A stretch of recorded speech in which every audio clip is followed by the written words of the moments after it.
Pessoal, estamos aqui para tentar rapidamente falar para você qual a melhor tradução, qual a melhor opção que nós temos dentro da nossa língua portuguesa, qual a melhor Bíblia, qual a melhor tradução que nós temos.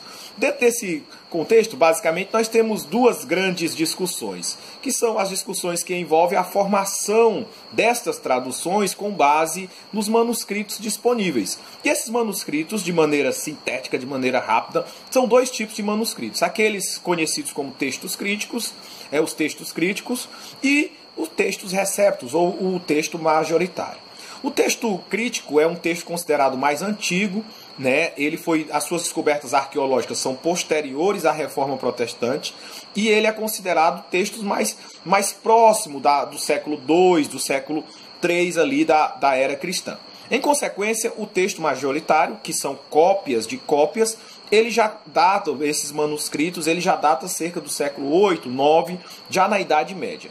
Então, dentro desse viés, aí nós já temos uma visão. Por exemplo, o que está mais próximo, né, dos dias apostólicos pode ser, porque há discordâncias quanto a isso, mas pode ser o mais fiel, né? E, consequentemente, aquele que já passou, vamos dizer assim, por 1000 anos de cópia, pode ter algumas falhas na sua tradução. Então, um dos pontos é observar este momento em que já se acolhe o texto crítico, já é um bom início para se escolher qual é a melhor tradução.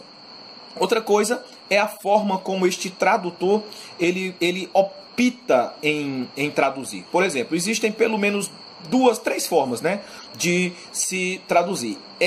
Dentro da técnica é chamada a tradução de equivalência formal, a tradução de equivalência funcional ou dinâmica e a tradução livre. Quando nós falamos de tradução de equivalência formal, eu estou dizendo que eu vou traduzir o texto ponto a ponto conforme ele está escrito lá na língua original. Por exemplo, se o texto fala de chifre, né, no hebraico, por exemplo, eu vou traduzi-lo como chifre. E aí tem até um salmo que ele foi traduzido pela Revista Corrigida, que dizia assim, que o Senhor fortalece o meu chifre.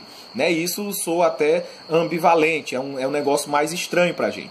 Quando falamos em tradução dinâmica, eu estou falando, ou funcional, eu vou pegar, por exemplo, o texto conforme está lá e vou traduzir a palavra de forma que o leitor do século vigente, ou no nosso caso, do século XXI, ele compreenda essa tradução. Se formos pegar esse mesmo exemplo do salmista, então ficaria, como é traduzido, o Senhor fortalece a minha força, não o meu chifre, porque chifre, dentro do conceito do hebraísmo, simboliza força. E a tradução livre, que esta é mais uma paráfrase, que é como a nova tradução da linguagem de hoje, ela estabelece. Dentro desta perspectiva, nós vamos encontrar Almeida, Revista e Corrigida, que ela se faz uso da tradução literal, ou desta tradução de equivalência formal. Ela faz uso dos textos receptos e, consequentemente, ela se torna mais truncada, mais difícil de compreender. As traduções normalmente são feitas de forma literal, trazendo dificuldades para leitores dos nossos dias compreender. Como, por exemplo, quando se trabalha com medidas, como o bato, como o homer, como o denário, como o talenton. Então eles traduziram de forma normal para a nossa língua, ou seja, como estava lá no original, eles traduziram, dificultando a nossa compreensão. Já quando nós pegamos, por exemplo, a nova tradução da linguagem, a nova versão internacional, perdão, nós vamos encontrar uma tradução que se preocupa de manter a originalidade, mas que vai fazer uma adaptação destas palavras. Por exemplo, quando vai falar em côvado, vai citar uma medida de aproximadamente 45 centímetros. Quando vai falar de medidas de litro, vai se utilizar disso, tornando mais compreensível ao leitor, sem perder, vamos dizer assim, a sua originalidade. Já as traduções livres, como a linguagem de hoje, Bíblia Viva, isso é interessante para que a gente faça o nosso devocional particular. E aí você me pergunta, mas diante dessa rápida explicação, qual é a Bíblia ou a tradução que você indicaria?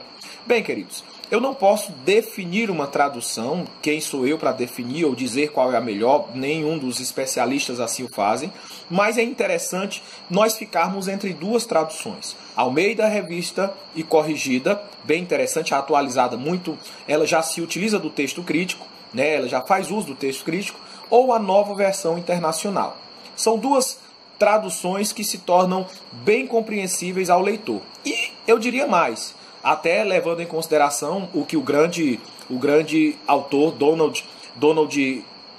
o grande autor Gordon Fee, né? Eu sempre confundo o Gordon Fee, ele diz, né? Ele opta pela nova versão internacional.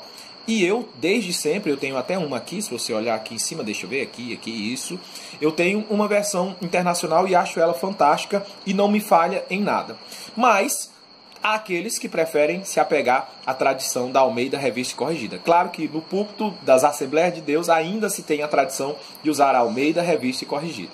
Enfim, nós podemos falar disso em outro vídeo com mais tempo e já extrapolamos o que tínhamos de propósito, mas fica a dica aí para você se aprofundar e quem sabe outro vídeo a gente amplia isso. Se você gostou, deixa o seu like aí, se inscreve no canal, um abraço e até a próxima.